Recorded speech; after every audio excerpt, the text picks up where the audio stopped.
Hey, good Sunday to you. I'm Storm Team 9 Meteorologist Patrick Ellis here with your ENC Weather update for this November the 17th, 2013. It's been almost a red letter type of day across the midsection of the United States with this large-scale severe weather outbreak that is still in progress. That whole system will be moving towards us. The good thing for us here in eastern North Carolina, we are not going to be dealing with anything quite the sort of what they're dealing with today in Illinois, Indiana, Kentucky, Missouri, and also into Ohio and Michigan.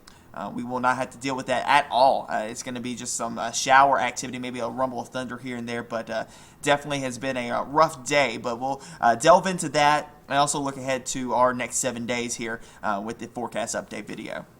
Here's a look at Live Viper 9, and just to kind of give you an idea of what's been going on today. You see the very apparent low pressure system that's now moving over Lake Michigan, and the attendant cold front that goes along with that all the way down towards northeast portions of Arkansas.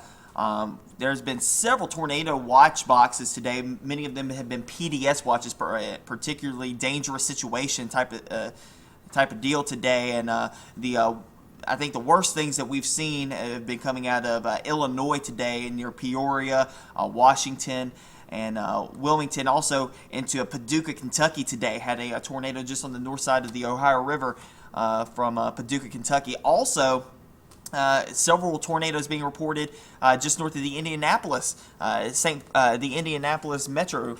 And now we've got this band of showers and thunderstorms that have now kind of congealed into one line. They're now pushing into western portions of Ohio and likely be affecting Cleveland here soon. We'll give you another perspective on this thing, and it's just been one of those days. You see all the red boxes. That's the tornado watches, the brighter shades of red that you kind of see going along there. Those are the polygon warnings for the tornado warnings. For us, we are just dealing with some light showers at this point, and they are just now trying to push into eastern North Carolina. And here's a look at the local view from the radar site at Morehead City. And you see just some light showers now moving into Sampson County. Some stuff just offshore as well, and also a couple of light returns trying to sneak into Roanoke Rapids up towards Gaston as well. So otherwise, we've been spared, and we will be spared with this storm system. As far as the rundown is concerned, rain is likely tonight, clearing through your day on Monday, and a cooler Tuesday on the way. High temperatures today overachieved in some locations, but on par for others.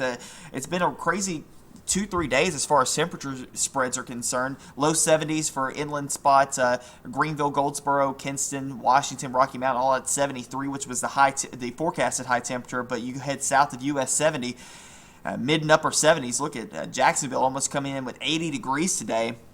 So it kind of depended on where you were and if you saw enough sunshine, what you got. Currently, we're all into the upper 60s and low 70s at this point. Dew point temperatures are in the 60s as well, and some upper 50s. So very moist air in place, and the winds are now all coming out of the south and southeast at about 5 to even 10 miles per hour. They will be increasing tonight ahead of this frontal boundary. Another look at what's been going on today on the wide scale. You see that that's been the main weather features. Has been this severe weather outbreak across the Rust Belt and into the Bluegrass, the Heartland, and it's been a rough day for those guys.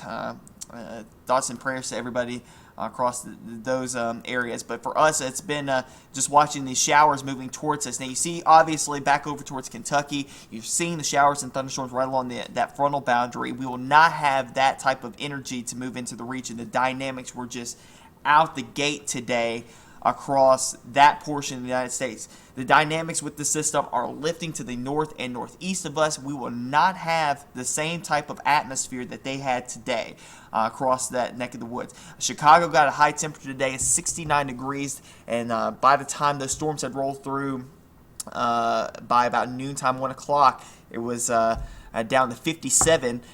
With those storms had just passed through, and we've seen wind gusts as high as 55 miles per hour, 58 miles per hour, severe thunderstorm wind gusts outside of thunderstorms. So it's been a crazy day. As far as what we're concerned about tonight here across eastern North Carolina, it'll be in the mid-60s tonight for most areas. You see the showers and thunderstorms, I think, by after midnight. That's when we're going to get our best chance for showers and thunderstorms. They will start to taper off as we head through the latter half of the day, and the clouds will clear out fairly quickly. By about 3 o'clock, we should be with sunshine. So we'll likely start off the day with clouds, showers, and then clearing out through the day. Should be a nice afternoon, and then by 7 o'clock we're dropping into the 50s. On the wide scale, you see the frontal boundary pushing offshore. High pressure will build into the region by the time we head towards Tuesday. Should be a beautiful day on Tuesday, no issues. Temperatures in the lower and middle 50s. Now, as that high pressure builds off to the east, you will start to get a little return flow, and you see the clouds starting to build in here by the time we head towards Wednesday. And likely will hold in here by Thursday as well. So look at our 7-day forecast. 73 tomorrow. The temperatures will start to fall down after the frontal boundary pushes through. The winds start to shift around to the northwest. Rain chances will be early in the day. Tuesday, we're dry. Wednesday, mainly dry with the chance for a light shower, mainly for coastal areas. Mix of sun and clouds there. Also for Thursday and Friday, we're warming back up into the mid and upper 60, the middle 60s. Rain chances by Saturday. Now, I will say this: Saturday and Sunday, a little issues with the modeling. The modeling is not in tune with each other at this point. Classic GFS versus Euro at this point. The European model wants to bring this in into Sunday. GFS wants to bring it in on Saturday. At any rate, with the recent track record of the GFS, I'm going to lean a little closer to that solution this far out. That's, usually we say the other thing around. We're talking about the European being the more reliable model, but as of late, it's been a completely different setup. So we're going to lean towards the GFS solution at this point in time. Saturday, mid-60s, and likely will be much cooler on a Sunday. GFS MOS numbers taking us into the low 40s. European is into the 50s. Europeans into the middle 40s, and the GFS MOS numbers in the low 50s. At this point, I'm going to take a blend of all of that and kind of go into the upper 40s at this point. It's a little too close to call it. But if any showers do remain on Sunday, they'll be early in the morning and then clearing out through the day. That'll do it for me here on the ENC Weather Update. Stay up to date with us on Facebook as well as Twitter and on WNCT.com. Next update here will be on Wednesday.